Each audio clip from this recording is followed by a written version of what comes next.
Hello everyone, welcome back to another tutorial on Linux command.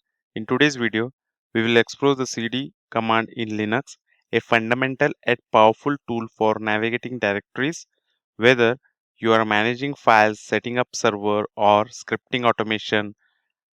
Mastering cd will make your life much easier. Let's see the manual page for cd command. cd stands for change directory and it's used to move between folders in the Linux file system. Think of it as your GPS for navigating directories in the terminal. The syntax is simple: cd space directory path. For example, if you want to navigate to cd slash etc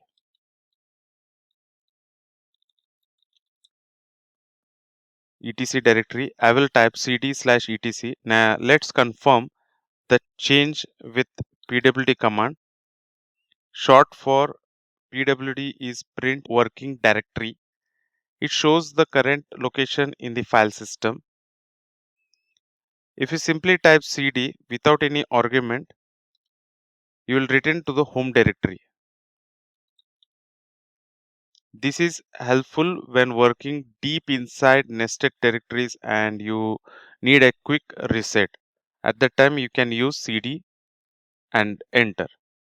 To switch back to a previous directory, use cd hyphen. Now check pwd. Now you are in slash etc. Let's say I'm in slash etc and navigate to cd slash var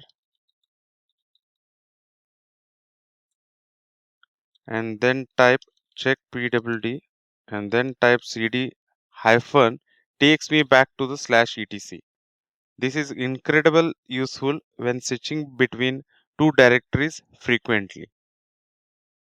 Relative paths let you move up or within a current directory structure. For example, cd forward slash moves one level up, and earlier I was in slash etc. Now one level up means I am in root directory. And cd dot subdir, as of now I am not having any such directory.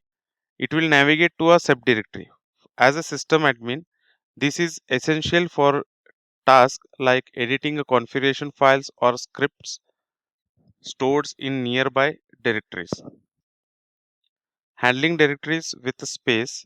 Example, directory with space requires special handling. You can wrap the path in a quotes or use a backslash before the space. For example, let me check. I am in home, admin user. Assume I want to do cd to my documents. I have only documents. Assume, let me create the directory mkdir my space. I will create a directory with a space like my documents. So assume I want to cd to my documents. I will use my backslash space document. Then I am able to move to the my documents directory. The another method is, let me go back to a previous directory, cd. Like this also I can move to this directory. This is especially common when working with shared folders or mounted directories. You can use environment variables with cd. For example, I have set a variable project. Let me set a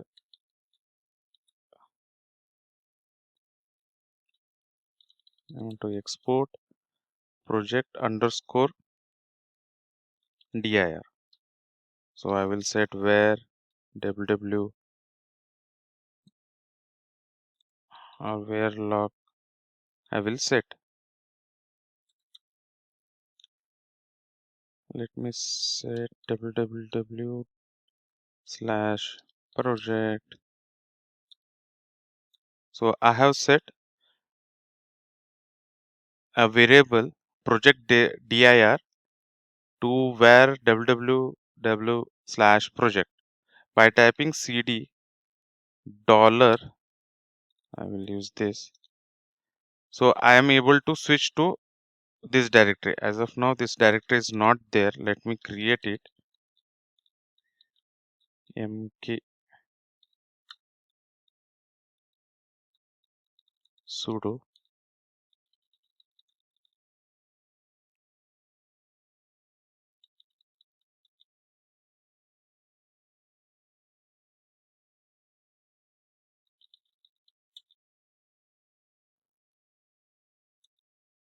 Okay.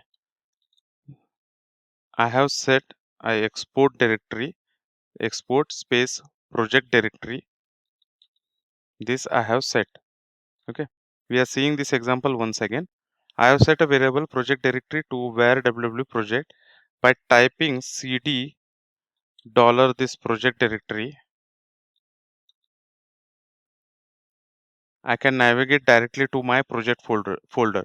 This is great for scripting and automation. You can see verify with pwd command. And for error handling, what happens when you try to navigate to a non-existent directory? Linux will return no such file or directory. As we have already checked, see this is the example. Where www project was not there, you will get no such files or directory. Always double check your path to avoid this. Some of the tips and best practice: use tab completion to save the time and avoid typos. Just type the first few letters and press tab, and use aliases for frequently accessed directory. For example, alias project equals to cd. You can set where www project also. Alias, here are some of the alias which are already created. And the next is combine cd with ls to immediately list content, like cd slash where run ls. Like this you can check. Earlier I was in project directory, now I am in where directory with ls output. That's it for today's video. Mastering these tricks will stream your workflow, whether you are managing servers or developing applications. If you found this video helpful, please like, share and subscribe for more Linux tutorials. Thanks for watching.